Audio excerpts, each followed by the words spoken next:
वास्तव में 1 जनवरी के दिन अगर आप यह उपाय कर लेते हो तो यकीनन आप पर मां लक्ष्मी की कृपा होगी और आप धनवान बन जाओगे। आप धनवान ना बने तो मुझे बताना दोस्तों। बस जो उपाय आपको बताए बताए जाए वह उपाय कर लेना। चलिए जानते हैं। नए साल के पहले दिन चुपचाप गाय को खिला दे। यह एक छोटी सी चीज, रोडपति भी होंगे, करोड़पति मिलेंगी। सभी संकट और कष्टों से मुक्ति, मृत्युदंड, पितृदोष तुरंत होगा खत्म। पूरे साल आपके भरे रहेंगे। अन्न धन के भंडार, यूं कहे कि आपकी 7 पुश्तें तक करेंगी। रुपयों पैसों पर दोस्तों 7 पीढ़ियों तक बैंक बैलेंस बढ़ता चला जाएगा।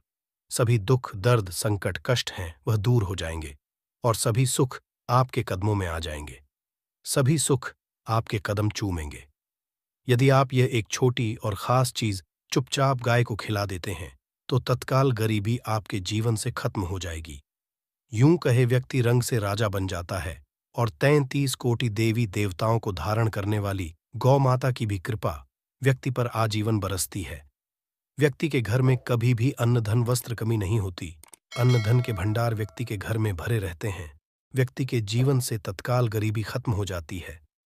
तो दोस्तों, कौन कौन से वे गाय से जुड़े खास और महत्वपूर्ण उपाय हैं जिन्हें यदि आप 2024 के पहले दिन कर लेते हैं तो दोस्तों यकीन मानिए आपके घर में अन्न धन के भंडार सदैव भरे रहेंगे।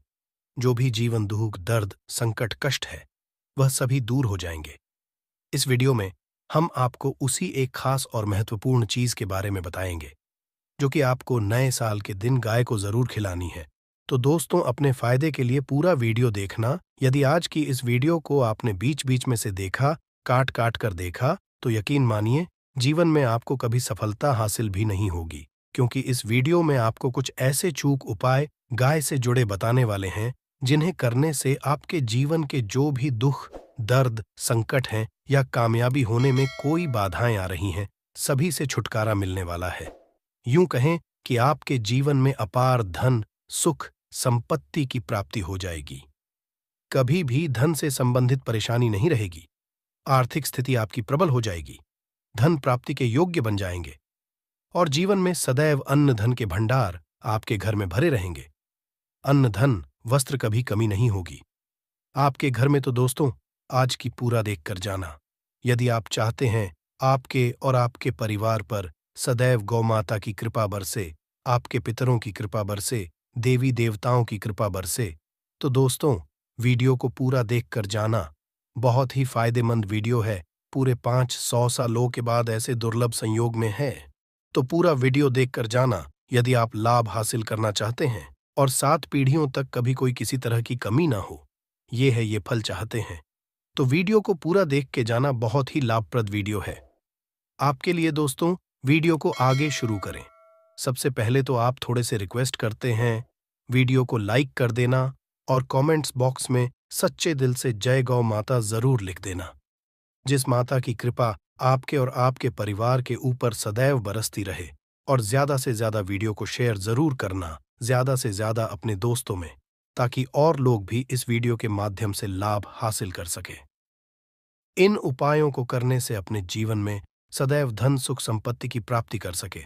तो शेयर करना भूले इस वीडियो को, जिससे और लोगों का भी भला हो। आपको बता दें, इस दिन तीर्थ स्नान करना बहुत ही फलदायी समझा गया है। यदि कहीं तीर्थ स्थान पर पवित्र नदी में स्नान करना संभव ना हो तो आप क्या करें, घर पर ही नहाने वाले पानी में गंगा जल की कुछ बूंदें डालकर स्नान कर लें। और साथ ही साथ यदि आप स्नान आदि से निर्वत हो जाएं, सर्वप्रथम तो अपने घर के पूजा स्थान को साफ कर वहां पूजा पाठ करें। आप और पितरों के निमित्त तर्पण, पिंडदान जो आपसे बने, अन्न धन वस्त्रदान जरूर करें। और नए साल के पहले दिन दान करने से सभी मनोकामनाएं पूर्ण हो जाती हैं। नए साल के पहले दिन विशेषकर पूर्वजों की पूजन के लिए बहुत ही शुभ फलदायी समझा गया है। नए साल के दिन और इस दिन समझा जाता है अर्पण पिंड दान करने से पूर्वजों की आत्मा को शांति मिलती है और उनको मोक्ष मिलता है। और आपको बता दें, इस बार जो इस दिन पितृपूजा के साथ साथ हनुमान जी, मंगल देवता और भगवान शनिदेव की भी पूजा जरूर करनी चाहिए। आपको बता दें कि इस दिन यदि आप हनुमान जी और मंगल देवता भगवान शनिदेव की पूजा करते हैं तो मंगल का ग्रह जनित दोष भी दूर हो जाता है। व्यक्ति के जीवन में धन सुख संपत्ति की प्राप्ति हो जाती है। समस्त मनोकामना व्यक्ति की पूर्ण हो जाती है। और दोस्तों, साथ ही साथ अब बात करें आपको दिन, मतलब ये जो नए साल का दिन है, इस दिन आपको एक उपाय तो जरूर करना है। गाय का उपाय बताने से पहले एक उपाय आपको बता दें। इस उपाय को जरूर करें। क्या करें कि शाम के समय पीपल के पेड़ के नीचे आपको सरसों का चौमुखी दीपक, आटे का दीपक बनाना है। चौमुखी, उसमें आपको कलावे की बाती लगाकर सरसों के तेल का दीपक जला देना है। आटे का तक बनाएं, चौमुखी तेल डालें, उसमें बाती डालें, लाल वाली कलावे की दीपक जला दें। 4-4 बाती लगाकर चारों दीपक, मतलब 4 भाग उसके बन जाए, हर एक भाग को जलाएं और बीच में 2 साबुत फूल वाले लौंग भी डाल दें। फिर देखिए कैसे चमत्कार आपके जीवन में होता है। शाम के समय जलाकर उसे छोड़े मनोकामना मानकर। दोस्तों, 21 दिनों के अंदर आपकी वह मनोकामना पूर्ण ना हो जाए तो हमें बता देना। बहुत ही प्रभावशाली उपाय बताया मैंने आपको, बहुत ही दुर्लभ से युग में है। इस बार वशिया जो है तो उपाय को जरूर करें। मंगलवारी उपाय बताया है, बहुत ही आपको लाभ देगा ये उपाय। और अब बात करें से जुड़े कौन कौन से उपाय आपको इस दिन, मतलब गाय से जुड़े, जिन्हें करने से व्यक्ति को 7 पीढ़ियों तक बैंक बैलेंस की कमी नहीं होती। दुख दर्द संकट कष्ट दूर हो जाते हैं और सभी सुख व्यक्ति के कदमों में आ जाते हैं। कदम चूमते हैं सभी सुख और घर में अन्न धन के भंडार सदैव भरे रहते हैं, कोई कमी नहीं होती। किसी तरह कौन कौन से उपाय ध्यान से सुनना, जिस तरह बताएं उसी तरह इन उपायों को आपको करना है। तो चलिए शुरू करते हैं। कौन कौन से गाय से जुड़े उपाय हैं? प्रभावशाली चमत्कारिक उपाय है जो कि आपकी किस्मत को चमका देंगे, आपको लाभ। शुरू करते हैं दोस्तों। सनातन परंपरा में गाय, गंगा और गायत्री का बहुत ज्यादा धार्मिक महत्व है। मान्यता है कि गौ माता के शरीर पर 33 कोटि देवी देवताओं का वास होता है। गौ माता की एवं पूजा करने वाले जातक पर इन सभी देवी देवताओं की कृपा बरसती है। गौ सेवा से न सिर्फ इस जन्म के बल्कि पूर्व के भी दोष दूर हो जाते हैं। हर एक सुबह जब आपके घर में भोजन बनना प्रारंभ हो तो सबसे पहले बनाई गई रोटी को आप गौ माता के नाम से निकाल दें और भोजन करने से पूर्व गौ माता को इस रोटी को खिलाएं। यदि संभव हो तो काली गाय को खिलाएं। यदि काली गाय ना मिले तो सफेद गाय को भी आप खिला सकते हैं। हर एक और मांगलिक काम में गौ माता या उनसे जुड़ी चीजें, जैसे गाय का गोबर, गौमूत्र, गाय का दूध अथवा गाय के दूध से बना घी जरूर शामिल करें। इससे आपको पुण्य भाव की प्राप्ति होगी। सनातन परंपरा के अनुसार जिस घर में गाय होती है उस घर से जुड़े सभी वास्तु दोष स्वतः ही खत्म हो जाते हैं। किसी भी पूजा में गाय से हासिल पंचमय युक्त विद्यार्थ का उपयोग जरूर शामिल करें, क्योंकि पंचम या के बिना कोई भी पूजा पाठ और हवन सफल नहीं। या दोस्तों, गौ कृपा पाने के लिए प्रतिदिन सप्ताह अथवा महीने में परिवार समेत एक बार गौशाला जाने का नियम जरूर बनाएं और वहां गायों को हरा चारा जरूर खिलाएं। इससे आपको शुभ फलों की प्राप्ति होगी और साथ ही साथ गौ सेवा और गौ पूजा से 9 ग्रह शांत हो जाते हैं और इनसे जुड़े 200 का निदान हो जाता है। गर्मियों में गौ माता को पानी पिलाए और सर्दी में गौ माता गुड़ जरूर खिलाए। ध्यान रखें कि गर्मियों में गाय को गुड़ ना खिलाएं। अनेक देवी देवताओं को अपने शरीर पर धारण करने वाली गौ माता से जुड़े कई शुभ और अशुभ संकेत भी होते हैं।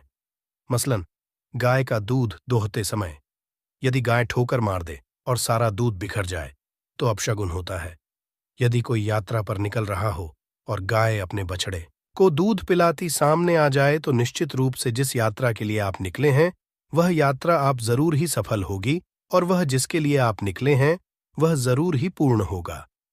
यात्रा पर जाते समय बाईं ओर गाय की आवाज आना और रात्रि में गाय की हुंकार करना भी शुभ होता है दोस्तों। साथ ही साथ गाय के साथ आप भूलकर भी ये काम ना करें, अन्यथा मिलता है घोर पाप और जीवन भर की परेशानियां। जी हां दोस्तों, गाय को राष्ट्रीय पशु बनाए जाने और इन्हें मौलिक अधिकार दिए जाने की बात हो रही है। तो सवाल उठता है, गाय संस्कृत का अहम हिस्सा है, तब भी गाय के साथ लोग खराब व्यवहार कैसे कर लेते हैं? गाय दर दर भटकती रहती है भर पेट, इन्हें चारा तक लोग नहीं देते। गाय जब तक दूध देती रहती है तो उनकी सेवा होती है और जैसे ही दूध देना बंद कर देती है तो लोग इन्हें उनकी किस्मत पर छोड़ देते हैं, सड़कों पर और गलियों में भटकने के लिए।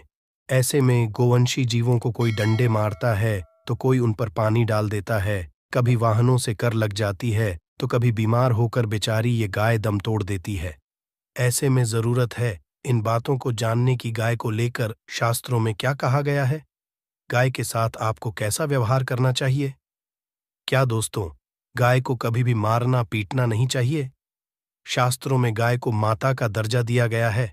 गाय को मारने वाला माता को मारने पीटने वाले के समान पाप का भाग्य समझा जाता है। नरक लोक में वर्षों तक कष्ट भोगना पड़ता है। अगले जन्म पशु योनि में मिलता है। कथा है कि गौतम मुनि ने गलती से गाय को डंडा मार दिया था, जिससे गाय की मृत्यु हो गई थी, और इस पाप से मुक्ति के लिए इन्हें वर्षों तक तपस्या करनी पड़ी। भगवान श्री कृष्णा जी ने बैल स्वरूप में आए वृद्धाश्रम का वध कर दिया था, जिससे मुक्ति के लिए भगवान श्री कृष्णा को संपूर्ण तीर्थों को एक कुंड में बुलाना पड़ा, और इस कुंड में स्नान से वह पाप मुक्त हो गए थे। ये दोस्तों साथ ही साथ पानी पी रही गाय को भगाते हैं। वे घोर पापी के भागी बनकर नरक भोगते हैं, ऐसा पुराणों में बताया गया है। जबकि जो लोग गाय के लिए प्याऊ और चार बनवाते हैं वह महाभाग्यवान होते हैं। ऐसे लोग घोर पाप से मुक्त होकर स्वर्ग पा जाते हैं और बड़े ही धनवान कुल में जन्म लेकर सुख भोगते हैं, और साथ ही साथ आराम कर रही गाय को कष्ट देकर कभी भी उठाना नहीं चाहिए। कहते हैं कि इस स्थान पर गाय बैठी है, वहां से नकारात्मक ऊर्जा खत्म हो जाती है। गाय के बैठने की जगह को जो लोग नियमित साफ रखते हैं वह जन्म में किए गए जाने अनजाने में पापों से मुक्ति हो जाती है और गोलोक में स्थान पाते हैं। गाय को डंडा मारकर उठाना, पानी डालकर उठाने से मनुष्य पाप का भागी बनता है और अगले जन्म में उसे दर दर भटकना पड़ता है। और साथ ही साथ शास्त्रों में बताया गया है कि गाय का दूध उसके बछड़े के लिए होता है। गाय के बछड़े से बचा हुआ दूध ही मनुष्य को लेना चाहिए, परंतु कुछ लोग एक बार गाय को दूर लेने बाद फिर से बछड़े के लिए बचा हुआ दूध भी धो लेते हैं। ऐसा करना घोर पाप कहा जाता है। ऐसे दूध को दोहाने वाला और ग्रहण करने वाला दोनों ही पाप के भागी बन जाते हैं। दोस्तों, साथ ही साथ शास्त्रों में कहा गया है कि गोवंश मतलब गाय और बैल के पीठ पर नहीं बैठना चाहिए। इनके पीठ पर बैठने से महापाप लगता है। ऐसे लोगों को नरक की यातना भोगनी पड़ती है। एकमात्र देव के अंश के उत्पन्न नंदी ही गोवंशी है, जिस पर स्वयं महादेव और महादेवी सवारी करती है, क्योंकि नंदी ने स्वयं अपनी इच्छा से महादेव की सवारी बनना स्वीकार किया था। और साथ ही सात शास्त्रों में गाय के दान को बहुत ही महत्व दिया गया है, परंतु ऐसी गाय का दान कभी नहीं करना चाहिए जो बूढ़ी और बीमार हो। कठोपनिषद में नचिकेता की कथा भी इस संदर्भ में है कि जिस नचिकेता ने पिता द्वारा बूढ़ी गाय को दान करने पर आपत्ति जताई थी, दूध देने वाली और बछड़े सहित जो लोग गाय का दान करते हैं वह महान पुण्य को हासिल करके स्वर्ग में स्थान पाते हैं। दोस्तों, साथ ही साथ सूर्य, चंद्र, मंगल या शुक्र की युवती राहु से हो तो पितृदोष होता है। यह भी मान्यता है कि सूर्य का संबंध पिता से एवं मंगल का संबंध रक्त से होने के कारण सूर्य यदि शनि, राहु या केतु के साथ स्थित हो या दृष्टि संबंधी हो तथा मंगल की युति राहु या केतु से हो तो पितृदोष होता है। इस दोष से जीवन संघर्षमय बन जाता है। यदि पितृदोष हो तो गाय को प्रतिदिन या किसी भी एकादशी को या किसी पूर्णिमा के दिन या अमावस्या या किसी भी खास दिन पर रोटी, गुड़, चारा आदि खिलाने से पितृदोष खत्म जाता है। साथ ही साथ देसी गाय की पीठ पर जो ककुद को बड़ होता है वह बृहस्पति गुरु है। अतः जन्मपत्री में यदि बृहस्पति अपनी नीच राशि मकर में हो या अशुभ शिवलिंग में जा रहे हो और सामने से गौ माता आती हुई दिखाई दे तो गौ माता को अपनी दाहिनी ओर से जाने देना चाहिए। आपकी यात्रा जरूर ही सफल होगी। और साथ ही साथ यह संकेत भी जान लें, यदि आप यात्रा पर जा रहे हैं और सामने आपके गाय पड़ जाए अथवा अपने बछड़े को दूध पिलाती हुई सामने गाय दिखाई दे जाए तो समझ जाना कि वह यात्रा आपके लिए जरूर ही सफल होगी। और साथ ही साथ जिस घर में गाय होती है उसमें वास्तु दोष स्वतः ही खत्म हो जाता है। और साथ ही साथ आपको बता दें कि गाय को आप भी रोटी बनाएं, प्रतिदिन ताज़ी रोटी ही बनाएं। गाय को अगर आपने रोटी बनाई है तो कोशिश करें कि उस रोटी को आप तुरंत ही गाय को दे दें। अगर आप उस रोटी को रख देंगे और उस रोटी को अगले दिन देंगे तो वह रोटी बासी मानी जाएगी। गाय को कभी भी बासी रोटी ना दें, इससे घर में नकारात्मक ऊर्जा वास करती है और जो भी काम आपके बनने वाले होंगे वह काम भी आपके बिल्कुल भी नहीं बनेंगे। इससे आपके घर में हमेशा दर्द, देवता का वास रहेगा और आप जिस भी काम, उस काम में आपको हमेशा असफलता ही हाथ लगेगी। इसलिए कोशिश करें, गाय को रोजाना ताजी रोटी बनाकर खिलाएं और रोटी को बिल्कुल ना रखें। बासी रोटी गाय को ना दें और साथ ही साथ सड़ी गली चीजें गाय को नहीं खिलानी चाहिए कि घर में कोई फल है, कोई सब्जी है, सड़ जाए तो लोग क्या करते हैं, गाय को देते हैं। नहीं, ऐसा नहीं करना चाहिए। ऐसा करने से यदि आप गाय को खिलाते हैं तो और आप पाप के भागी बन जाते हैं। आप बिल्कुल सड़ी गली चीजें गाय को ना खिलाएं और साथ ही साथ आप आटे की 11 लोहियां बनाकर उनके ऊपर हल्दी लगाएं। इसके बाद को खिलाए। हर एक लोहे को खिलाते समय गाय के सींगों पर आप हाथ फेरें, पीठ पर हाथ फेरें, मस्तक पर हाथ फेरें, माता गाय के आप चरणों के स्पर्श करें। या दोस्तों, ऐसा करने से आपके समस्त काम बनने लगेंगे। जो दुहक का समय चल रहा है वे भी खत्म होगा। आपके जीवन में खुशियां ही खुशियां होंगी और एक बार आप 7 बार गाय की परिक्रमा भी कर लें तो आपके समस्त काम होंगे। और साथ ही साथ आप गाय को जब भी रोटी दें, रोटी पर या तो आप थोड़ी हल्दी लगा लें या थोड़ा गुड़ रख लें। अगर गुड़ ना हो तो आप थोड़ा रख सकते हैं, थोड़ा घी रख सकते हैं। या दोस्तों, गाय को कभी भी सूखी रोटी ना खिलाए। सूखी का मतलब गाय रोटी रखे, खिलाए, उस पर कुछ ना कुछ रखकर खिलाए। हल्दी रख ले, गुड़ रख ले, मिश्री घी या जो भी रख ले, मतलब खाली रोटी नहीं खिलानी है। ध्यान इस बात का, जब ही आपको शुभ फलों की प्राप्ति होगी। जी हां दोस्तों, ये थे गाय से जुड़े कुछ महत्वपूर्ण उपाय, कुछ बातें जिन्हें आपको ध्यान में जरूर रखना चाहिए। या दोस्तों, वीडियो अच्छी लगी हो, वीडियो को लाइक करें, ज्यादा से ज्यादा अपने दोस्तों में शेयर करें। चैनल पर नए हैं तो सब्सक्राइब करें। जय